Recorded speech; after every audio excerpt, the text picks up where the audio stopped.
aynan O'zbekistonda mingdan ortiq baxtsiz hodisa sodir bo'ldi desam xato qilmagan bo'laman. Lekin aynan shu baxtsiz hodisalarni hisobini yuritilishida demak turli sonlarni biz kuzatishimiz mumkin. Men sizga ayrimlar haqida to'xtalib ketmoqchiman. Masalan, bu sohada maxsus vakolatga ega bo'lgan Mehnat vazirligini bergan rasmiy ma'lumotlarga ko'ra 868 ta sodir bo'lgan baxtsiz hodisada 974 nafar xodim jabrlangan. Bu degani qariyb 1000 nafar xodim jabr ko'ryapti baxtsiz hodisa oqibatida. Shundan 261 nafar xodim halok bo'lgan. Va bu tahlillar asosan eng ko'p baxtsiz hodisalarni sodir bo'lganlari ham tahlillarda ko'rishimiz mumkin. 204 ta baxtsiz hodisani oqibatida 71 nafar xodim halok bo'ldi. Bu rasmiy maxsus vakolatli organning ma'lumotlari. Endi bizning qo'limizda kasaba uyushmalariga a'zo bo'lgan tashkilotlarda ham sodir bo'lgan baxtsiz hodisalar bor. Biz uni 5 yilligini so'nggi ko'radigan bo'lsak, kasaba uyushmalariga a'zo tashkilotlarda so'nggi 5 yilda 1000 ga yaqin baxtsiz hodisa sodir bo'lgan. Yoki bo'lmasam energetika tizimidagi tashkilotlarda yoki sanoat, radiatsiya, yadro xavfsizligi tizimidagi xavfli ishlab chiqarish obyektlarida sodir bo'lgan baxtsiz hodisalarni ham biz tahlillar to'g'risida aytib o'tishimiz mumkin. Masalan, xavfli obyektlarda so'nggi 5 yilda 356 ta baxtsiz hodisa, energetika tizimida 224 ta, kasaba uyushmalariga a'zo bo'lganda esa 1000 ga yaqin baxtsiz hodisani 112 tasi yengil holat, 594 tasida og'ir holat, 299 tasida o'lim bilan tugagan holat va 82 ta holatda guruhiy baxtsiz hodisalarni ko'rishimiz mumkin. 1 yillik sonini ko'radigan bo'lsak, kasaba uyushmalarida sodir bo'lgan baxtsiz hodisalarni bu 177 ta. 177 ta holatda 198 ta jabrlangan. Siz hozir savol berishingiz mumkin. Nodir opa, 177 ta baxtsiz hodisa sodir bo'ldi deyapsiz. Qanday qilib 198 ta odam jabrlanadi? Men hozirgina aytib o'tdim. Demak, bitta holatda yengil holat bo'lishi mumkin, og'ir holat, o'rtacha darajadagi og'ir jarohatlanish, o'lim bilan tugagan yoki guruhiy. Guruhiy degani bu bitta baxtsiz hodisada ham yengil baxtsiz hodisa, ham o'lim bilan tugagan holat kuzatilishi mumkin yoki kimdir unda yengil jarohatlangan, og'ir jarohatlangan, o'rtacha darajada og'ir jarohatlangan bo'lishi mumkin. Demak, bir nechta odam bilan sodir bo'lgan baxtsiz hodisani biz guruhiy baxtsiz hodisa deb aytamiz. Va baxtsiz hodisa guruhiy bitta hisobga olinadigan bo'lsa, shu bitta baxtsiz hodisaning ichida bir nechta jarohatlangan. Shuni hisobiga 200 nafarga yaqin, demak, joriy yilda kasaba uyushmalariga a'zo tashkilotlarda sodir bo'layotgan baxtsiz hodisalarni ko'rishimiz mumkin. Kasaba uyushmalari so'nggi 8 yil ichida qariyb har yili mana shu sodir bo'layotgan baxtsiz hodisalarni bosh vazirga kasaba uyushmalari lideri tomonidan imzolangan holatda tahlillarni olib chiqmoqda. Va aynan mana shu olib chiqilgan ma'lumotlar asosida butun respublikada ishlar jadallashib ketdi. Ya'ni buni oldini olish uchun preventiv choralar nimadan iborat bo'lishi kerak? Biz nimalarga e'tibor qaratishimiz kerak? Qaysi sohalarda o'zi baxtsiz hodisalar sodir bo'lyapti? Nima uchun biz oqibat bilan kurashyapmiz? Aslida biz oqibatga kelguncha sabablarini o'rganyapmizmi degan savollarni oldinga olib chiqa boshladik. Nimaga kasaba uyushmalari? Chunki kasaba uyushmalari xodimlarning vakillik organi sifatida mehnat muhofazasi holati qanaqa ish o'rinlarida? Hamma ham mehnat shartnomasi bilan ishlayaptimi yoki konvertda olyaptimi? Hamma ham rasmiy munosabatga kirishgan holatda ishini davom ettirib turib, baxtsiz hodisaga uchraganda u holat o'zi hisobdorligi yuritilyaptimi yoki u baxtsiz hodisa yashirilyaptimi? Bu ko'cha-ko'yda, uyda yoki qayerdadir bo'ldi-da, ishxonada emas deb e'tibordan chetda qolyaptimi? Yashirish holatlari bormi degan masalalarni ko'tarishga boshladik. Suhbatimizni boshida e'tibor qaratgan bo'lsangiz, men aytdim, respublikada sodir bo'lgan baxtsiz hodisada jabrlanganlar 1000 ga yaqin deb aytdim. Bu rasmiy manba aynan shu sohaga maxsus vakolatli bo'lgan Kambag'allikni qisqartirish bandlik vazirligining mehnat inspeksiyasining ma'lumotlari. Bundan tashqari ushbu sohaga vakolat berilgan xavfli obyektlardagi sonlarni aytib o'tdim. Energetika tizimidagi va kasaba uyushmasiga a'zo bo'lgan tashkilotlardagi sonlarni aytdim. tafovut o'zingiz kuzatib turganingizdek bir-biri bilan demak integratsiya qilish jarayonida ham muammoli holat bor ekanligini ko'ryapmiz. Bu masala ham demak kasaba uyushmalarini xavotirga solishga boshladi. Nima uchun? Yagona tizim yo'q. Yagona hisobdorlik yo'q. Kim bunga e'tibor qaratishi kerak?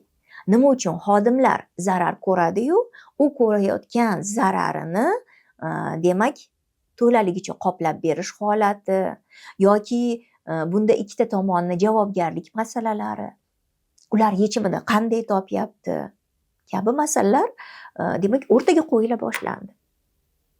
Va biz kasaba uyushmalari bemalol aytishim mumkin, so'nggi yillarda mehnatni muhofaza qilish sohasida nafaqat hukumatni, nafaqat ish beruvchilarni, balki xodimlarni ham o'zini huquqiy madaniyatini shu sohada oshirish bo'yicha qator tushuntirish targ'ibot ishlarini o'tkazyapti. Siz agar ish joyingizda og'ir holat, masalan, qandaydir yiqilib tushdingiz, lat yedi, jarohat ko'rdingiz, lekin siz o'sha kuni ishingizni davom ettirib ketyapsiz.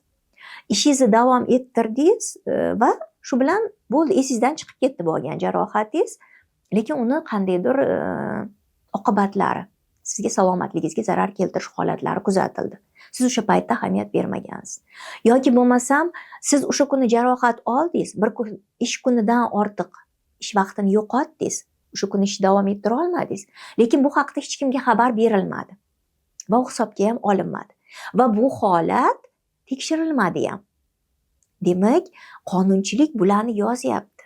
Albatta, bir ish kunidan ortiq agar xodim salomatligini yo'qotsa, ish paytida uchragan baxtsiz hodisasi sababli bu holat tekshirilishi shart. Ish beruvchi ish bilan bog'liq bo'lgan xodimni bir ish kunidan ortiq salomatligi yo'qotilishiga sabab bo'lgan holatni tekshirishga majbur. Lekin ko'p holatlarda biz buni kuzatamiz. Bir ish kunidan ortiq ish kunini yo'qotgan holatda ham salomatligi ish bilan bog'liq yo'qotilgan holatlar tekshirilmaydi va hisobga olinmaydi. Baxtsiz hodisalarning yuzaga kelishiga avvalambor biz nafaqat ish joyidagi zarar bor, xavf bor, fizik, kimyoviy, biologik, psixofiziologik deb umumiy gaplarni aytamiz. Aslida bu ijtimoiy masalalar bilan ham bog'liq. Bevosita xalqaro mehnat tashkiloti ham aytadi, ishlayotgan kambag'allar deydi. Ya'ni o'sha bir kunda $190 kam mehnat olayotgan dunyo bo'yicha kambag'allar bor degan. O'zbekistonda ham shunaqa holatlar yo'q emas. Aynan ishlayotgan kambag'allarning bor ekanligi ham ish bilan bog'liq baxtsiz hodisalarga sabab bo'lishi mumkin. Chunki ular ish bilan bog'liq stress holatlarga olib keladi. Ish bilan bog'liq stress holat qachon kelib chiqadi? Siz o'zingizni ish obyemingizni, ya'ni ish hajmingizni bajarishingizdan tashqari yana boshqa masala bilan ham sizni xayollaringiz band bo'ladi. Ya'ni pul topish masalasi bilan. Qachonki siz mehnatingizga olayotgan haqqingiz yetarli bo'lsa, sizda faqat o'sha e'tiboringiz shu ishingizga qaratilgan bo'ladi va bemalol siz to'laqonli o'sha vazifalaringizni bajarasiz, boshqa narsani o'ylashga sizda vaqt qolmaydi. Lekin sizda ish hajmingiz belgilangandan ortiq, ya'ni siz lavozim vazifangizdan boshqa narsani ham o'ylab, yana boshqa jihatlarga ham e'tibor qaratib yoki o'shanga yetarli malakangiz bo'lmaganligi yoki yana boshqa omillar bo'lishi mumkin. Bu narsalar ham ish bilan bog'liq baxtsiz hodisalarning kelib chiqishiga sabab bo'ladi.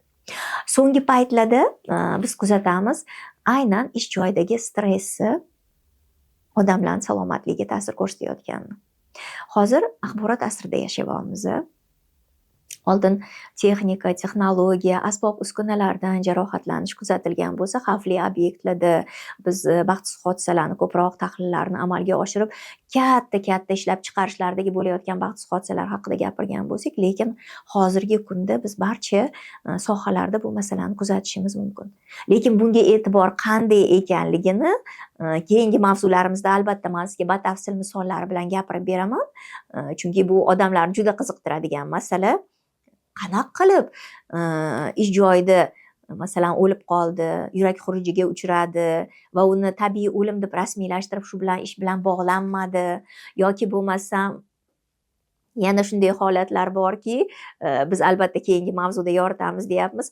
Odamlar xuddi o'zini hozir men gapirayotganda, menda ham ish joyimda bor-ku shu holat. Demak, menda ham ish bilan bog'liq baxtsiz hodisa sabab bo'lishiga olib keladigan omillar bor ekan, nimaga e'tibor qaratishim kerak ekan degan savollarni berishadi. Men albatta bu haqda keyingi siz bilan suhbatimizda batafsil gapirib beraman. Kasb uyushmalari tomonidan olib borilgan tahlillar ko'proq ko'rsatmoqda.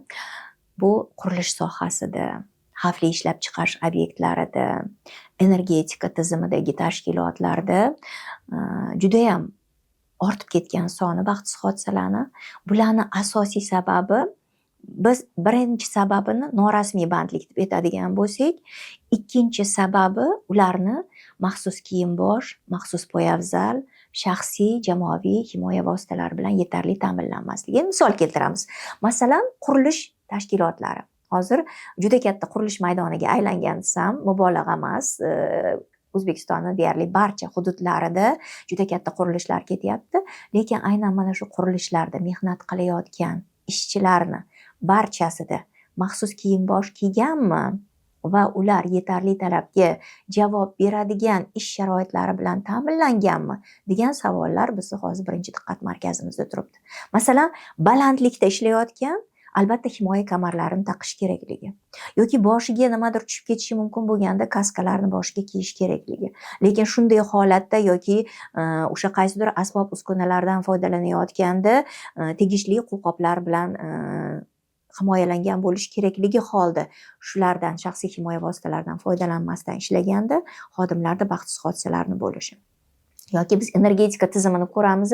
Energetika tizimida to'g'ri, mana hozir rozetkani ko'rib turib, 220 volt yozib qo'yilgan-ku, hammasi o'z o'rnida, joy-joyida, ofislarda ham bo'lishi mumkinmi yoki yana qayerda bu elektr bilan bog'liq baxtsiz hodisalar bo'lyapti deydigan bo'lsangiz, ko'proq simyog'ochlar yoki katta elektr kuchlanishlari yoki bo'lmasam umuman o'sha elektr tokini, demak, undan foydalanish jarayonida, undan ekspluatatsiya qilinish jarayonida qandaydir o'ziga yarasha texnik xizmat ko'rsatish paytlarida qoida talablarini bajarilmasligi yoki bunda ham tegishli shaxsiy himoya vositalaridan foydalanmaslik, nollanmaganlik holatlari yoki bo'lmasam aytaylik, o'sha hamma elektr tarmog'idan uzilgan holatda tegishli o'sha uzish, ulash ishlarini amalga oshirayotgan paytda o'ylamasdan bu yoqdan ikkinchi odam tomonidan o'sha elektr tokini ulab yuborgani oqibatda bu yoqdagi odamni jarohatlanishi yoki simyog'ochdan qulash holatlari yoki bo'lmasam yo'l transport hodisalariga uchrash. Har bitta sohani o'ziga yarasha biz tahlillarni amalga oshiramizki, eng ko'p baxtsiz hodisalar, mana hozir siz so'raganingizda sanoat tarmoqlarini yoki bo'lmasa qurilish sohasini aytib o'tdim, byudjet tashkilotlarida ham kam emas. U o'sha tibbiyot sohasi bo'lsin, ta'lim sohasi bo'lsin. Siz aytishingiz mumkin, ta'lim sohasida o'qituvchi bilan nima ko'p gapirgandan birdan ovozi yo'q bo'lib qoldimi, shu bilan baxtsiz hodisa bo'ldimi? Yo'q, buni oqibatida u kasb kasalligiga uchrashi mumkin. Tibbiyot xodimi qanaqa qilib birdaniga baxtsiz hodisaga uchrashi mumkin? Ko'proq ular bilan bo'ladigan, masalan, tez yordam mashinalarida tezkorlik bilan ketayotganda yoki o'sha qandaydir baxtsiz hodisalarga uchrashlarini ko'ramiz yoki aloqa xodimlarini biz ko'ramiz. Qurilish montaj ishlarini amalga oshirish jarayonlarida, antennalarni o'rnatish jarayonlarida, baland tomlarda yurib ishlash jarayonlarida xavfsizlik qoidalariga rioya qilish kerak. Lekin mana shu qoidalarga rioya qilmagan holatlarda xodimlarni bilim malakasi yetishmasligini oqibatida ham baxtsiz hodisalar sodir bo'lishi mumkin. Har bitta baxtsiz hodisa o'zini unikalligi bilan, ya'ni bunda qars ikki qo'ldan, har doim ham ish beruvchi sharoit yaratib qo'ygan bo'lishi mumkin, lekin xodim o'sha mehnatni muhofaza qilish yo'l yo'riqlarini olmagan bo'lishi mumkin dastlabki tarzda yoki ish joyida. Yoki yo'riqnoma talablari bilan tanishtirilmagan bo'lishi mumkin. Yoki u tegishli yo'nalishda ishga qo'yishdan oldin ruxsatnoma olmagan bo'lishi mumkin. Shunday ishlar bor, xavfli ishlar, ularga ruxsatnoma olib, keyin ruxsat beriladi. Ruxsatnoma berish jarayoni uni o'qitilishi bilan bog'liq. Ya'ni o'sha tegishli malakaga ega bo'lgan bilimni olgandan keyin, o'qitib, imtihon topshirgandan keyin unga ruxsatnoma beriladigan ishlar bor. Ya'ni biz hozir mana qurilish, montaj ishlari deyapmiz, demontaj ishlari deyapmiz, to'g'ri. Buni aynan shu kasbda ishlayotganlar tushunadi. Men endi soddaroq xalqchil tilda gapirishga harakat qilyapman. Hamma sohada hamma odam mehnat qiladi. Hattoki biz endi rasmiy mehnat qilayotgan band bo'lganlarni gapiryapmiz, norasmiy band bo'lganlar ham mehnat qiladi. Ular bilan ham baxtsiz hodisalar sodir bo'lishi mumkin. Biz norasmiy ishlayotganlarga har doim aytamiz, rasman band bo'ling, chunki sizni mehnatingiz muhofaza qilinadi. Kasaba uyushmalariga a'zo bo'ling, sizni mehnat huquqlaringiz himoyalanadi deymiz. Nimaga? Agar siz rasman band bo'ladigan bo'lsangiz, nafaqat mehnatingizga haq olasiz. Siz baxtsiz hodisaga agar uchraydigan bo'lsangiz, mana hozir bizni tinglab kuzatib turgan odamlar norasmiy band bo'lganlar o'ziga xulosa chiqarishi mumkin. Baxtsiz hodisaning oqibatida bir yo'la to'lanadigan to'lovlar bor, zarar to'lovlari ish beruvchi tomonidan xodimga nisbatan. Oyma-oy to'lab beriladigan to'lovlar bor. Boquvchisini yo'qotganlik nafaqalari bor. Kasal bo'lsa kasallik varaqalari orqali demak to'lovlar bor, nafaqalarini to'lash. Mana shularning barchasidan mahrum bo'ladi norasmiy band bo'lganlar. Lekin rasman band bo'lganlar ham baxtsiz hodisaga uchragandan keyin ushbu to'lovlarni olishi qanday rasmiylashtirilishini bilmaydigan holatlari ham bor. Va bu haqda ham men gapirib o'tishim kerak, sababi avvalambor baxtsiz hodisalar haqida gapirganimda men yengil, og'ir, o'lim bilan tugagan deb aytib o'tdim. Yengil holat ish beruvchi tomonidan 3 kun ichida tekshirilgandan keyin bunda ish bilan bog'liq deb topiladigan bo'lsa, bunday holatda N1 shaklidagi dalolatnoma rasmiylashtiriladi va aynan ish bilan bog'liq ekanligini rasmiylashtirilgan mana shu N1 shaklidagi dalolatnoma asos bo'ladi unga tegishli to'lovlarni to'lab berilishiga. Masalan, u aytaylik qaysidir dori-darmonga muhtoj edi, o'sha dori-darmonni ish beruvchi tomonidan to'lab berilishi mablag'larini. Yoki u qat'iyadir transportirovka больницаga, shifoxonaga olib borilishi kerak edi. O'sha olib borilishi, olib kelinishi, xarajatlarini ham qoplab berilishi. Salomatligini tiklanishi bilan bog'liq bo'lgan barcha xarajatlarni qoplab berilish masalasi. Bu hozir faqat yengil holat haqida gapirdim. Endi og'ir holatda ham qisman gapirib ketadigan bo'lsam, masalan, agar xodim og'ir holatdagi vaqtsiz hodisaga uchraganini biz qayerdan bilamiz desangiz, buni ham sxemasiga ko'ra ish beruvchi tegishli o'sha mutasaddi organlarni xabardor qilar ekan, o'shani sababli maxsus komissiya ishini boshlaydi. Maxsus komissiya tegishli tibbiyot ekspertiza xulosasini oladi. Tibbiyot ekspertiza xulosasida aynan yoziladi, bu o'rtacha og'irmi, og'ir holatmi. Endi og'ir yoki o'rtacha og'ir holat deyilgandan keyin buni o'zini jarayonlari bor, tekshirish, o'sha so'rovlar o'tkazish, sxemalarini chizish, o'sha joylarni ko'zdan kechirish va hokazo. Va uni asosiy sabablarini aniqlash. Yakunda men odamlarga eng kerak joyini aytaman, agar shu holat ish bilan bog'liq deb topiladigan bo'lsa, u endi salomatligini yo'qotyapti-yu. Salomatligini yo'qotish tibbiy ijtimoiy ekspert komissiyalari tomonidan belgilab beriladi. Necha foiz salomatlik yo'qotildi? Salomatlik yo'qotilishi bu oyma-oy zarar to'lovlarini to'lab berilishiga asos bo'ladi. Og'ir holatga uchraganda tibbiy ijtimoiy ekspert komissiyalari u ishni davom ettira olmaslik masalasiga ham xulosani beradi va salomatlikni yo'qotilishini foizini ham belgilab beradi. Agar tibbiy ijtimoiy ekspert komissiyalari ishini davom ettirishi mumkin, lekin shuncha foiz salomatlik yo'qotilgan yoki bo'lmasam bu ishdan yengilroq ishga o'tkazish kerak yoki ishni davom ettira olmaydi kabi bergan xulosalardan kelib chiqqan holatda, demak, ish beruvchiga berilgan mana shu xulosalar asosida kelgusida xodimning ishi tashkil etiladi. Agar u ishini davom ettira oladi, lekin salomatligini yo'qotilish foizi mana shuncha degan bo'lsa, demak u mehnatiga haq oladi va salomatligini yo'qotilishi bo'yicha o'sha foizdagi to'lovlarni ham oladi. Agar 40%, 30% salomatligini yo'qotilishi, ziyon to'lovlar to'lab berilishi bo'yicha xulosa berilgan bo'lsa, demak u mehnatiga haq to'lanishdan tashqari mana shu oyma-oy to'lovlarni ham oladi. Va bir yo'la to'lovlar og'ir baxtsiz hodisada 1 yillik o'rtacha ish haqidan kelib chiqadi. Og'ir baxtsiz hodisa bo'lsa ishlanmaydigan darajada bo'lsa kerak. Bu 15 kun davomida maxsus tekshiruv o'tkazilar ekan, avvalambor u ish bilan bog'liq yoki yo'q ekanligiga e'tibor qaratiladi.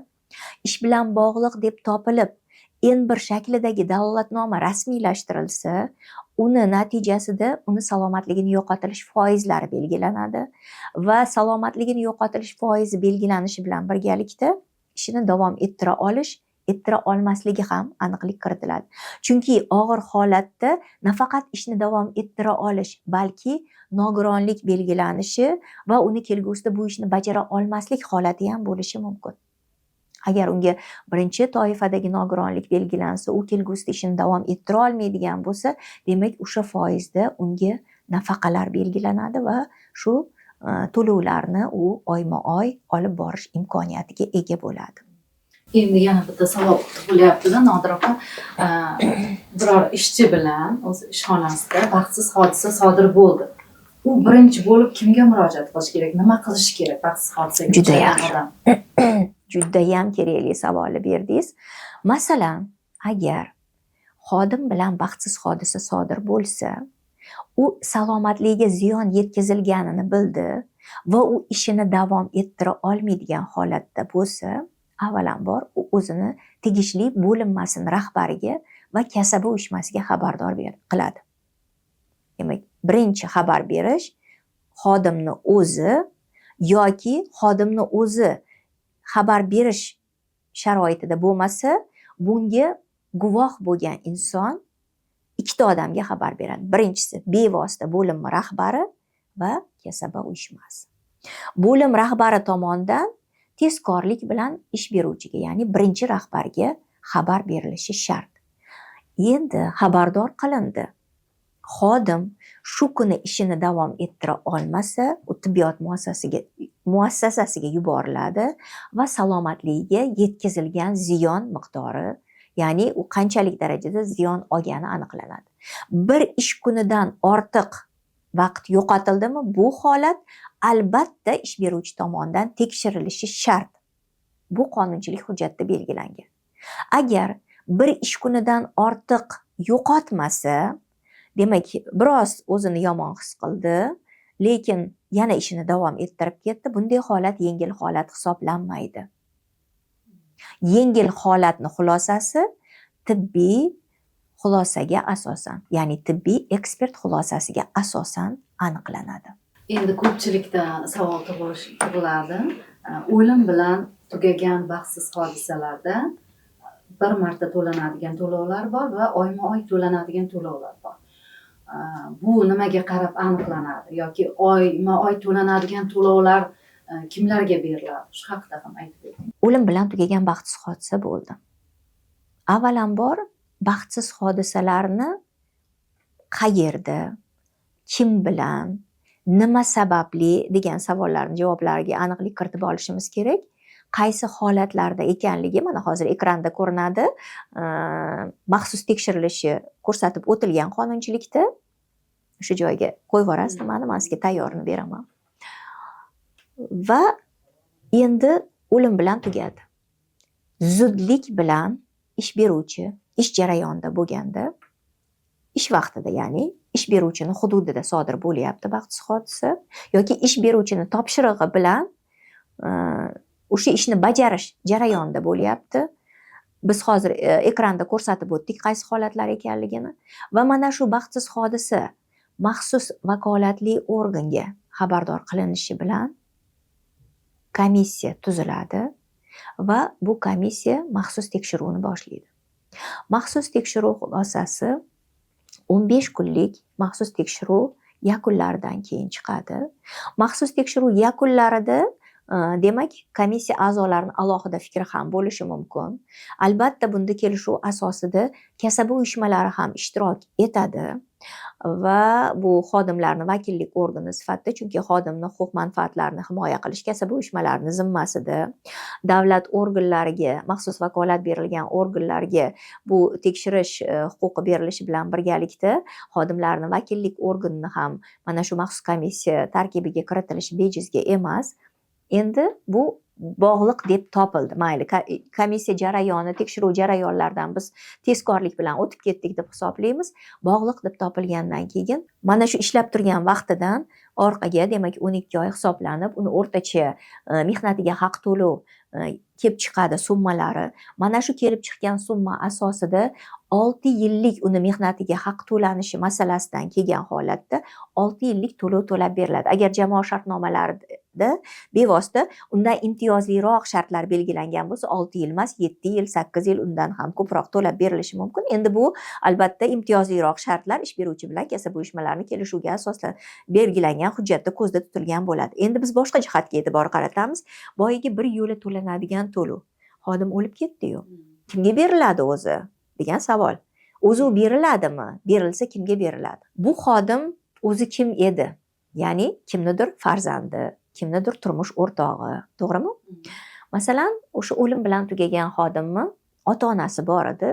U ota-onasini farzandi, ota-onasi buni qaramog'ida edi. Masalan, shu o'lim bilan tugagan xodimni qaramog'ida edi. Demak, shunday holatda o'lim bilan tugagan baxtsiz hodisani 6 yillik bir yo'la to'lovi boyagi qaramog'idagi ota-onasi, o'lim bilan tugagan xodimni qaramog'ida bo'lgan ota-onasiga beriladi. Endi u xodimni agar turmush o'rtog'i ham, farzandlari ham bo'lgan bo'lsa-chi, turmush o'rtog'i ham ishlamaydi. Farzandlari hali voyaga yetmagan bo'lishi mumkin.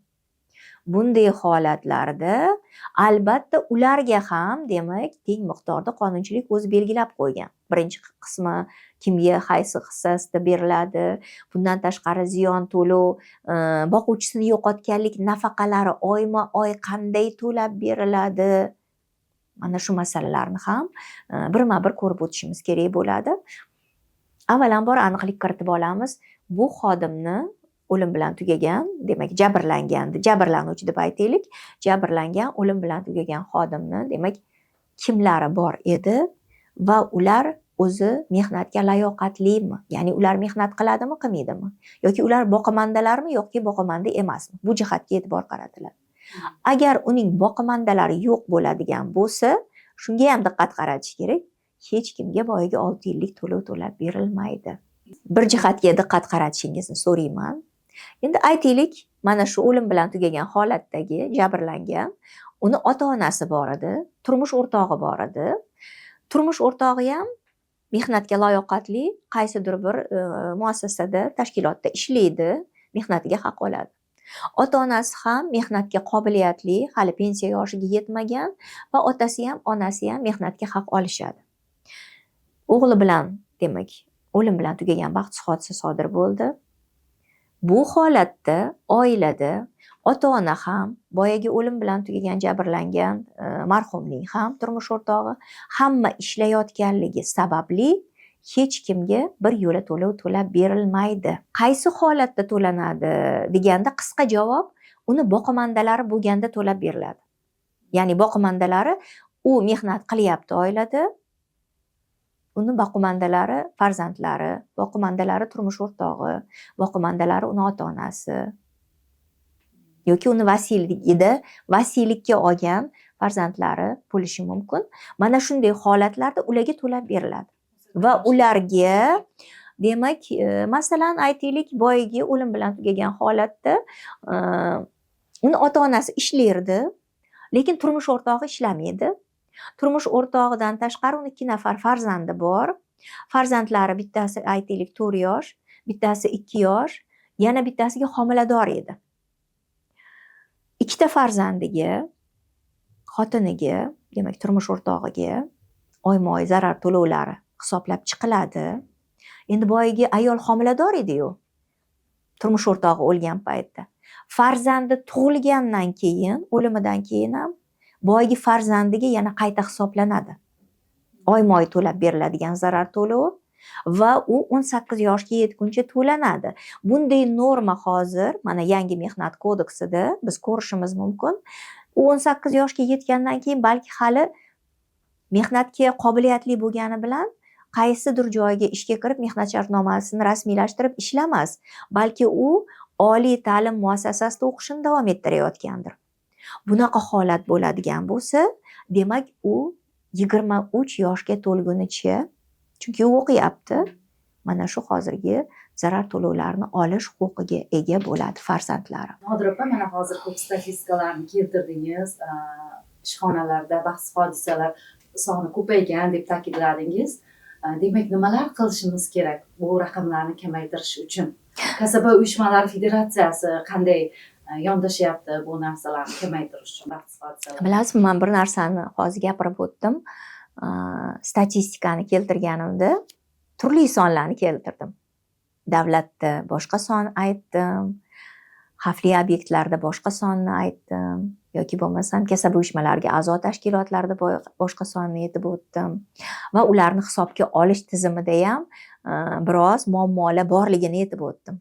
Sababi bu tizimni birinchi bo'lib yo'lga qo'yishimiz kerak. Qachonki hisobdorlik bo'lmasa, bizni o'zi holat qanday ekanligini aslini bila olmaymiz. Aslini bilib to'g'ri tahlillar qilishimiz uchun birinchi bo'lib bizaga aniq raqamlar va aniq holatni ko'rinishi kerak. Bitta yengillikni aytaman sizga. Oxirgi marta O'zbekistonda mehnatni muhofaza qilishi umumiy ko'rinishi 2008-yilda yozilgan. Qariyb 20 yilga yaqin davr mobaynida hali biror marta mehnat muhofazasi ko'rinishi O'zbekistonda yozilmagan.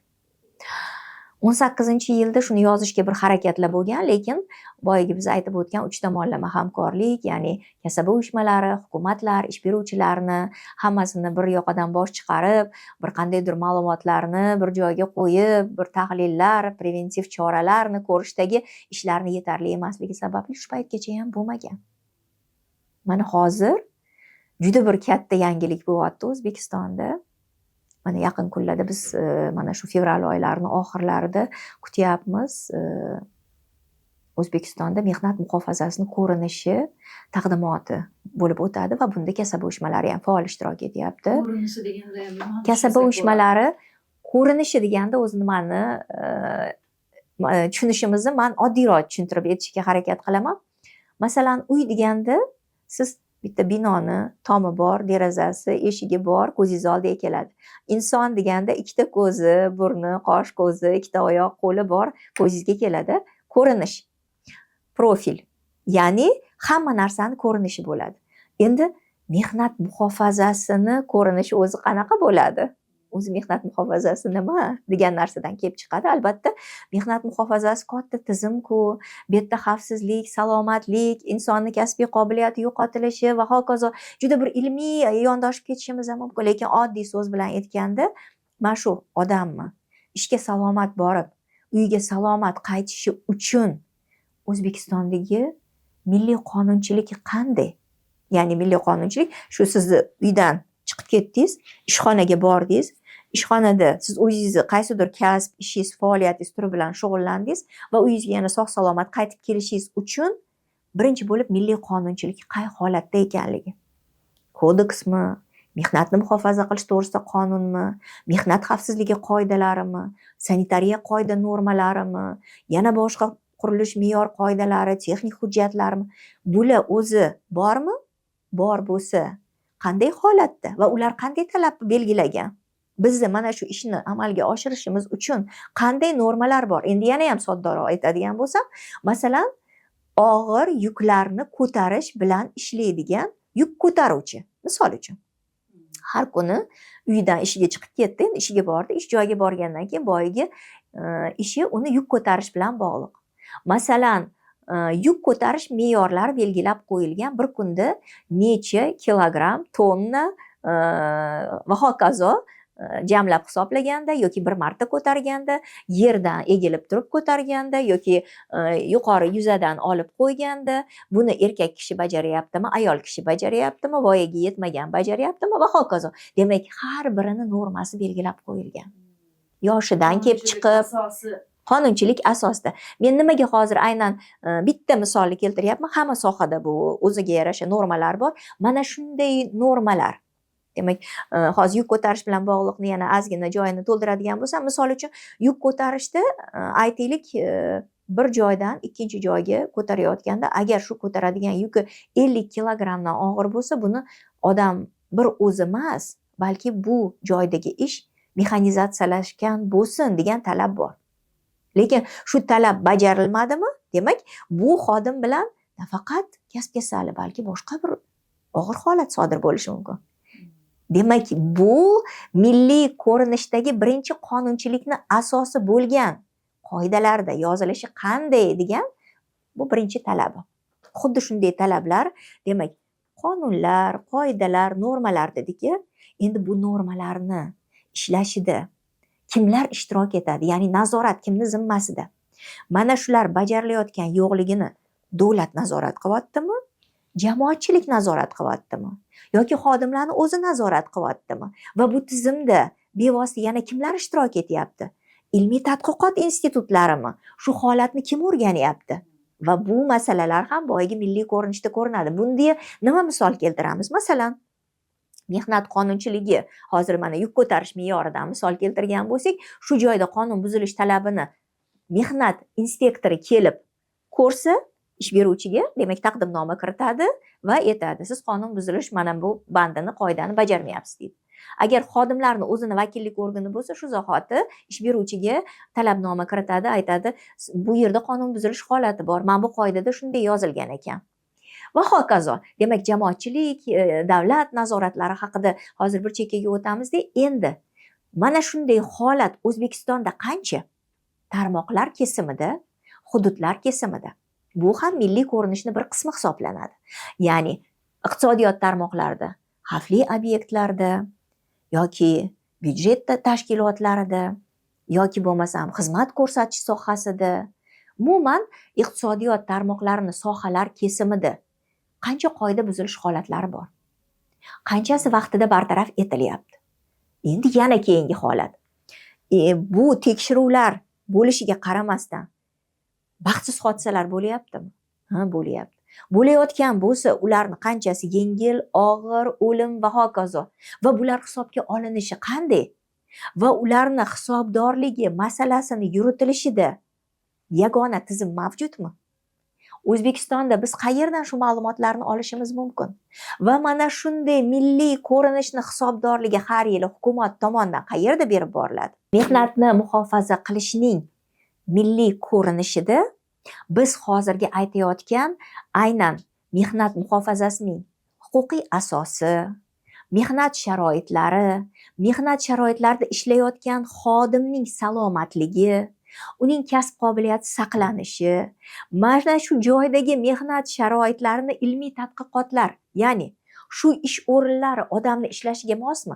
Masalan, ofis xodimlari deb ayting, ofis xodimi o'tirganda, demak, o'tirgan stulni balandligi qanday bo'lishi kerak yoki oyoq qancha qiyalikda ko'tarilgan yoki tushirilgan holatda bo'lishi kerak, qancha muddatda u o'rnidan turib yoki o'tirib yoki kompyuterdan uzoqlikda, yaqinlikda unga tushayotgan sun'iy tabiiy yorug'lik qancha lyuks bo'lishi yoki bo'lmasam deraza qaysi tomonda bo'lishi, uni o'tirib ishlashiga, umuman ergonomikasiga qo'yilgan talablar qanday bo'lishi kerakligi, bu shunchaki qoidalar belgilanmaydi.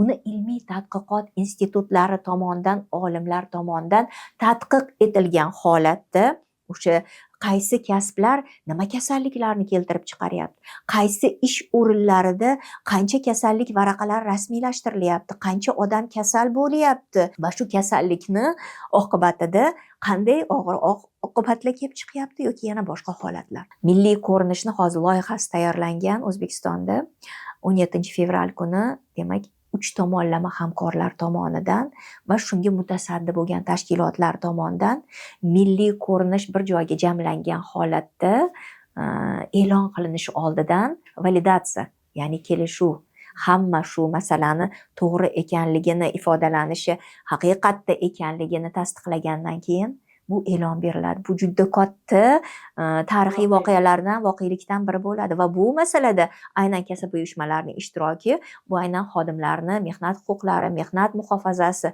nuqtai nazaridan juda ham muhim.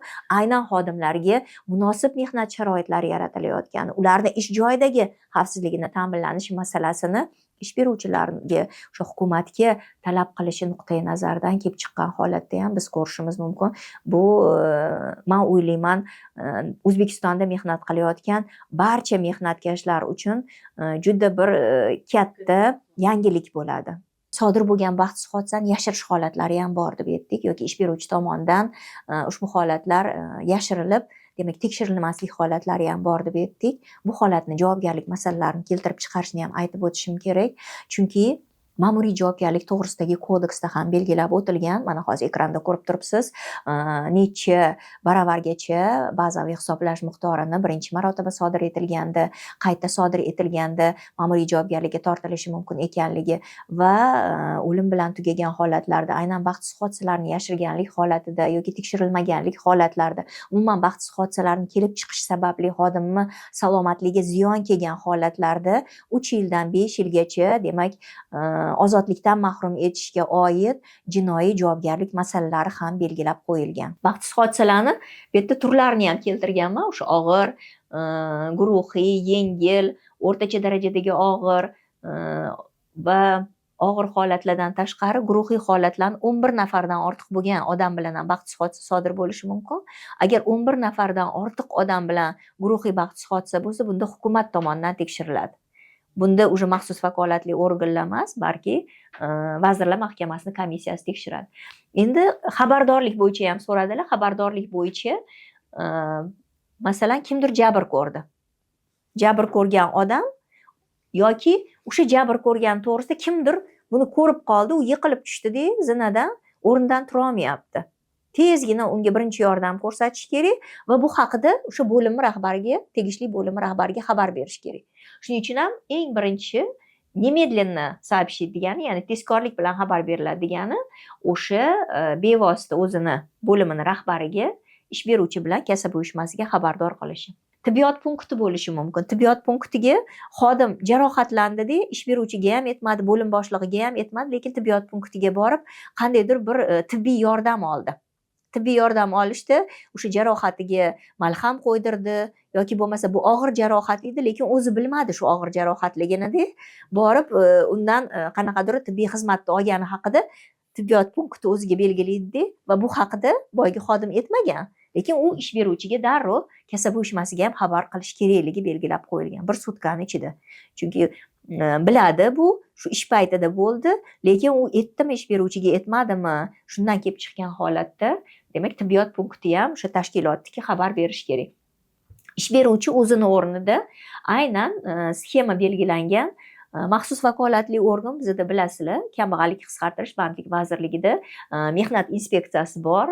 Hududlarda ham mehnat texnik inspeksiyalarini, mehnatni muhofaza qilish inspektorlari faoliyat yuritar ekan, aynan o'sha hududiy mehnat texnika inspeksiyasiga murojaat etish kerak bo'ladi. Birinchi o'rinda o'zini yuqori turuvchi organiga xabar berish kerak bo'ladi, ichki ishlar organiga xabar berish kerak bo'ladi, mehnat vazirligiga xabar berish kerak va bizda yana ikkita shunaqa organ bor. Bu sanoat, radiatsiya, yadro xavfsizligi qo'mitasi va energo inspeksiya, ya'ni energetika tizimidagi tashkilotlar ustidan nazorat qiladigan energo nazorat inspeksiyasi bor.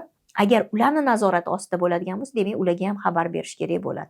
Xabardorlik tizimini ham darrov ish beruvchi bajarishi lozim ekanligi ko'zda tutilgan. Agar bu o'z paytida javob xabarini bermagan bo'lsa, bunaqa holatda demak ish beruvchiga men yuqorida aytib o'tgan hatto jinoiy javobgarlikkacha tortish holatlariga sabab bo'lishi mumkin. Yengil holat bo'ladigan bo'lsa, yengil holat albatta ish beruvchi tomonidan tekshiriladi 3 kunning ichida. Endi guruhiy holat, og'ir holat, o'rtacha darajadagi og'ir holat yoki o'lim bilan tugagan holatlar biz hozirgi xabar bergan organlar tomonidan tuziladigan demak komissiyalar tomonidan tekshiriladi. Komissiyalarning tarkibiga kasaba uyushmalari va sug'urta kompaniyalari ham kelishuv asosida kiritiladi.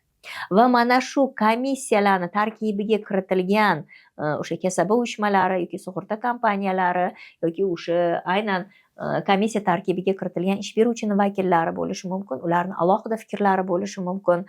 Maxsus vakolatli organdan tashqari, demak, dalolatnoma rasmiylashtirayotganda alohida fikrlar bo'lsa, alohida fikr bilan deb ham o'zlarini xulosalarini o'shanga yozib qo'l qo'yishlari mumkin bo'ladi.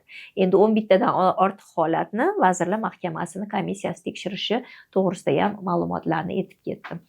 Yengil holat bo'lganda biz ko'ryapmiz, mana rasmiylashtirilganda biz hozirgi aytdik, akt tuziladi, M1 shakldagi dalolatnoma rasmiylashtiriladi dedik. Mana shu M1 shakldagi dalolatnoma qaysi holatda 3 ta tuziladi? qaysi holatda 4 ta tuziladi. Bularni ham aynan qonunchilik aniq belgilab qo'ygan. Va u asl nusxalar o'zi kimlarga berilishi kerak? Endi bir shaklidagi da'vatnomani. Avvalambor o'sha jarohatlangan yoki jabrlangan yoki jabr ko'rganni vakiliga berish kerak birinchi nusxasini. Bu yengil holatda albatta o'sha tashkilotni mehnatni muhofaza qilish xizmati bo'ladi va bu xizmat kelgusida oldini olish chora-tadbirlarini ko'rishi uchun ham va o'sha tegishli hamma tekshiruv hujjatlari bilan birgalikda mehnatni muhofaza qilish xizmatiga beriladi va hududiy mehnat texnik inspeksiyasiga beriladi. Bu yengil holatda sodir bo'lgan endi bir shakldagi dalolatnomaning nusxasi, asli emas nusxalari kasaba uyushmasiga, yuqori turuvchi tashkilotiga, biz hozir yuqori turuvchi tashkilot deganda misol keltirdik, u agar maktabda bo'lgan bo'lsa yoki bog'chada bo'lgan bo'lsa, ularni yuqori turuvchisi o'sha xalq ta'limi vazirligi yoki bo'lmasam tibbiyot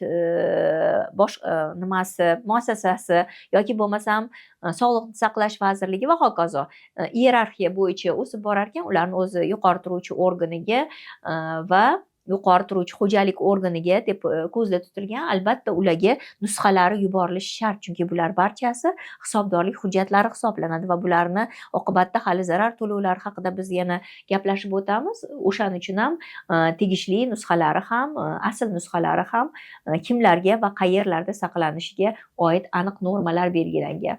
Endi bizda ayrim holatlarda e'tiborimizni asl nusxasi 3 ta emas 4 ta ham tuziladi deb. Sababi 4 ta tuzilishi har doim ham ishlab chiqarishni o'zida sodir bo'lmaydi baxtsiz hodisa. Ayrim holatlarda bo'ladi, masalan, bir ish beruvchidan boshqa ish beruvchiga xizmat safariga yuborilgan yoki amaliyot o'tayotgan talaba yoki bo'lmasam qaysidir bitta xavfli ishlab chiqarish obyektlarida bilasiz, o'sha gaz qutqaruv qismlari bor, harbiylashtirilgan kon qutqaruv qismlari bor. Ular bilan sodir bo'lgan baxtsiz hodisalar va hokazo. Demak, bularni barchasini aniq normalarda ko'rsatib o'tilgan. Mana shunday holatlarda ham demak yana bitta qo'shimcha tuzilgan asl nusxasi ish bilan bog'liq bo'lgan tashkilot o'zidagi tekshiriladigan baxtsiz hodisalarni dalolatnomalari yuborilishi mana shu ko'rinishda bo'ladi. Va albatta yengil baxtsiz hodisa tashkilotni o'zini tomonidan hisobga olinadi va qaysi holatlarda kim bilan bo'lganda qanday hisobga olinishiga oid normalarni ham mana siz ekranda ko'rib turibsiz. Endi og'ir o'lim bilan tugagan guruhiy baxtsiz hodisa, o'rtacha darajadagi og'ir baxtsiz hodisalar deyapmiz. Bularni ham asli va nusxalari kimlarga berilishi qonunchilik bilan aniq ko'rsatib o'tilgan. Bu yerda ham albatta o'sha jabrlangan, jabr ko'rgan yoki uni vakiliga birinchi nusxasi va hokazolar ko'zda tutilgan. Va bu yerda men ularni hammasini to'laligicha bitta ekranda ko'rsatishga harakat qilganman. Aynan baxtsiz hodisaning turlari, xabardorlik, tekshiruv va endi bir shakldagi dalolatnomalarning rasmiylashtirilishi va ular biz hozir ketma-ket etaplarni ko'rib o'tar ekanmiz. Sodir bo'ldi, xabar berildi, tekshirildi, tekshiruv yakuni rasmiylashtirildi dalolatnoma bilan. Lekin rasmiylashtirilgan dalolatnoma bilan to'xtadimi ish yoki keyingi etap nima bo'ladi degan savolni ham javobi, ya'ni hisobdorlik. Uni hisobdorligi qanday yuritiladi? Ya'ni buni hisobdorligi albatta endi bir shakldagi dalolatnoma yagona milliy mehnat tizimidagi maxsus idoralararo apparat dasturi bor, kompleks dastur bor tizim. Mana shu dasturga kiritilishi shart. U ish beruvchi tomonidan demak kiritilishi masalasi mana ko'zda tutilgan va o'sha xo'jalik subyekti tomonidan yuqori turuvchi organ tomonidan qanday kiritilish masalalariga oid normalar ko'rsatilgan. Qaysi holatlarda demak kiritiladi va kiritilish yakuni bo'yicha nima ish qilinadi? Mana ko'rib turibsiz, ma'lumot kiritilyapti yagona milliy mehnat tizimiga tuzilgan o'sha akt asosida chora-tadbir ishlab chiqilyapti va hisobdorlik olib borilyapti. Va chora-tadbirda avvalambor birinchi bu mehnat jamoasida ko'rib chiqishdan boshlanadi. Ya'ni baxtsiz hodisa sodir bo'ldi. Sodir bo'lgandan keyin albatta mehnat jamoasini yig'ib tekshirish yakuni bo'yicha u muhokama qilinishi shart. va muhokama jarayonida belgilab olingan chora-tadbirlar ko'rsatib o'tiladi. Birinchidan, navbatdan tashqari yo'l yo'riqlarni berilishi. Ya'ni mana shunday holat bo'ldi. Bu holat takrorlanmasligi uchun nima qilishimiz kerak? Qanday qoida buzilish holatlari bo'lgan edi? Shu qoida buzilish holatlarini oldini olish uchun biz nimaga e'tibor qaratishimiz kerak? Va kelgusida shuni sodir bo'lmasligi uchun qanday preventiv chora-tadbirlar, ya'ni uni sabablari, oqibati emas, sabablari bilan kurashish uchun qanday chora-tadbirlar ko'rish kerak degan masalalar ko'rib o'tiladi. Demak, xo'jalik organlari albatta bu ma'lumotlarni barcha tashkilotlarga yetkazadi. Mana men hozir o'sha maktab, bog'cha yoki nima misolda keltirgan bo'lsam, uni yuqori turuvchisi aytaylik Sog'liqni saqlash vazirligi deb aytdim. Sog'liqni saqlash vazirligi yoki xalq ta'limi vazirligi tizimidagi bitta tashkilotda baxtsiz hodisa sodir bo'ladigan bo'lsa, o'sha sodir bo'lgan baxtsiz hodisa haqida yuqori turuvchi organga xabar berildimi? Endi yuqori turuvchi organ bu ma'lumotni butun tizimda muhokama qilib, butun tizimga ma'lumot tarzida yetkazish kerak. Ya'ni boshqalarda shu holat takrorlanmasin. Butun tizimga, mana ko'ryapmiz, quyi turuvchi tashkilotlarning hammasiga yetkazadi shu axborotni. Mana shunday holat bo'ldi. Shu baxtsiz hodisa natijasida mana shunday ishlar ko'rildi. Kelgusida bo'lmasligi uchun mana bunday chora-tadbirlar belgilandi. Va oldini olish bo'yicha mana bu ishlarni amalga oshirish kerak degan masala yuqori turuvchi organni zimmasida ko'rsatib o'tilgan. Va chora-tadbirlar o'sha qanday chora-tadbirlar ko'rilganini bajarilishi doimiy yuqori turuvchi organ tomonidan nazorat qilib borilishi kerak. Muddatlar chunki belgilanadi. Masalan, 1 kun, 1 hafta, 1 oy, 1 yil va hokazo. Uni bajarilishidan kelib chiqib, qaysidir masalalarda modernizatsiya masalasi bo'ladimi, yangilash masalasi bo'ladimi, nimadir yangidan sotib olish masalasi bo'ladimi yoki shunchaki yo'riqnomalar ishlab chiqish, o'qitish masalasi yoki maxsus kiyim-bosh bilan ta'minlash va hokazo. Qanday masalalar yechimini topish kerak bo'lgan muammoli topilgan mavzularga, demak, oldini olish bo'yicha aniq manzilli belgilangan chora-tadbirlar yechimi bo'yicha ishlar muddatli va aniq ijrochilar bilan ko'rsatiladi. Endi shu ijrochilarni hisobdorligi yana ko'zda tutiladi va u yuqori turuvchi organ tomonidan nazorat qilinishi shart.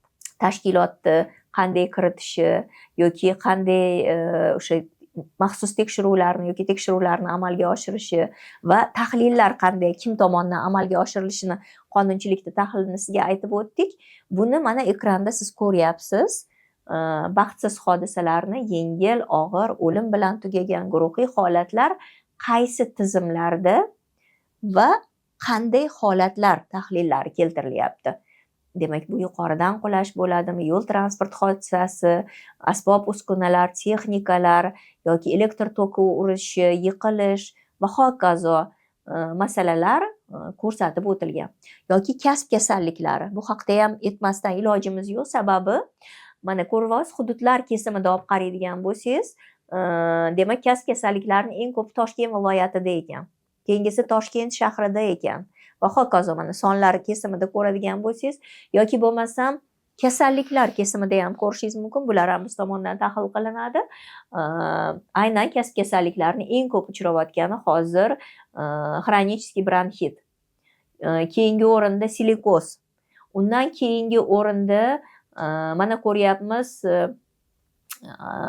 zararli moddalar bilan zaharlanish holatlari yoki ikki tomonlama koklear nevrit holatlari va hokazo.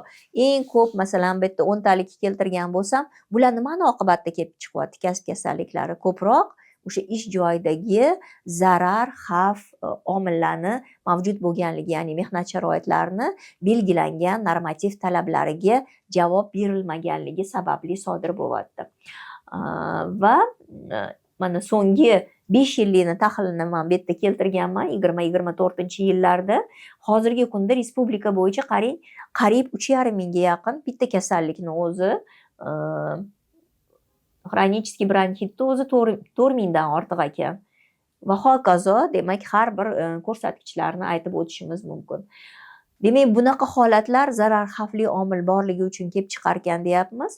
Zarar xavfli omillarni biz qayerdan aniqlaymiz? Ish o'rinlarini attestatsiyadan o'tkazish orqali, ya'ni asbob-uskunalarni jarohatlash xavfliligi yuzasidan attestatsiyadan o'tkazish bu mehnat sharoitlarini baholash hisoblanadi. Mehnat sharoitlarini mana baholashni so'nggi 5 yillik tahlillarini siz ko'rib turibsiz. Demak, ish o'rinlarini o'sha attestatsiyadan o'tkazish holatlarini biz tahlil qilib boramiz.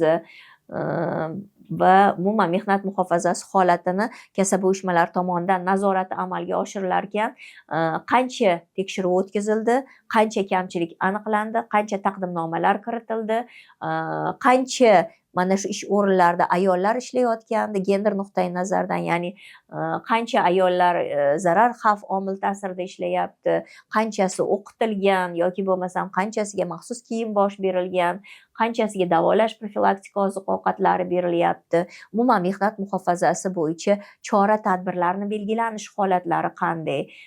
So'nggi mana 5 yillikni tahlillarini biz ko'ryapmiz yoki bo'lmasam mehnat muhofazasini biz har doim aytamiz, bu investitsiya, ya'ni ish beruvchini o'sha производство ishlab chiqarishga kiritayotgan investitsiya sifatida qaraydigan bo'lsa, mehnat muhofazasi tadbirlariga ajratilayotgan summalar qancha miqdorda va ular ortib boryaptimi, nimalarga ko'proq sarflanyapti masalalar ham kasaba uyushmalari tomonidan tahlil qilib boriladi. Va albatta xodimlarning salomatligi kasaba uyushmalari tomonidan bevosita e'tibordan chetda qolmagani holda ish beruvchi xodimlarni tibbiy ko'rikdan o'tkazishi qonunchilikda belgilangan va bu holatlar o'sha aktlarni rasmiylashtirilishi, tibbiy ko'riklarni qonuniy o'tkazilishini ham kasaba uyushmalari bevosita nazoratini mana ekranda ko'ryapsiz, tibbiy ko'rikdan o'tish holatlari va ularning natijalari qanday bugungi kunda, qancha xodim tibbiy ko'rikdan o'tdi, unga qancha summada mablag'lar sarflandi, umuman bitta xodimga qancha summa to'g'ri kelyapti va bunda bevosita o'sha mehnatni muhofaza qilish bo'yicha har bitta tashkilotda saylangan xodimlar tomonidan vakillar bor. Ushbu vakillar bugungi kunda nima ishlarni amalga oshiryapti va umuman mana shu vakillarni ish beruvchi rag'batlantiryaptimi, qo'llab-quvvatlayaptimi kabi masalalar va qanday muammoli holatlar bor ekanligini ham biz siz bilan ko'rib o'tdik. Demak, qisqacha bugungi aynan baxtsiz hodisalarni tahlillari bo'yicha men sizga gapirib berar ekanman.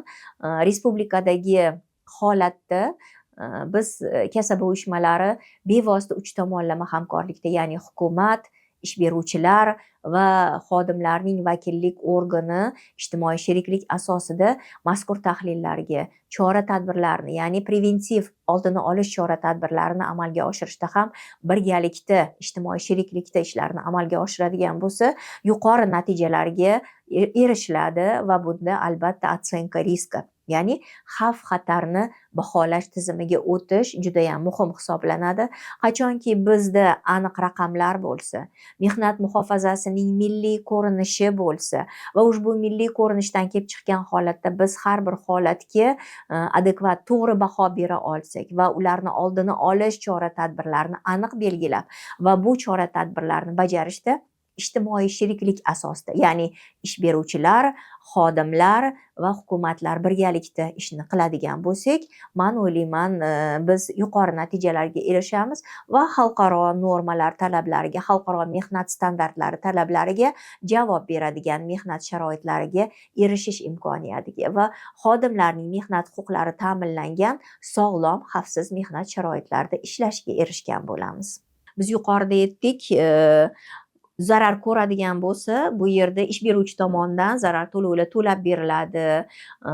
Agar u sug'urta qilingan bo'lsa, demak sug'urta kompaniyalari tomonidan to'lab beriladi va sug'urta kompaniyalari tomonidan to'lab berilgandan tashqari ish beruvchi unga qanday moddiy yordam ko'rsatdi yoki kasaba uyushmasi tomonidan qanday moddiy yordamlar ko'rsatildi yoki bo'lmasam oyma-oy to'lab borilayotgan zarar summalari qanchaligi ham kasaba uyushmalarining e'tiborida va biz hozir sizga ayrim sonlarni keltirib o'tdik va bu sonlar mana 32 milliarddan ziyod sug'urta kompaniyalari tomonidan 6 milliarddan ziyod ish beruvchilar tomonidan aynan o'sha ish kunlarini yo'qotish sababli kasallik varaqalari uchun to'lab beriladigan qariyb 10 ming ish kuni yo'qotyapti. O'sha aynan kasaba uyushmasiga a'zo tashkilotlardagi man sizga tahlillarni aytib o'tyapman.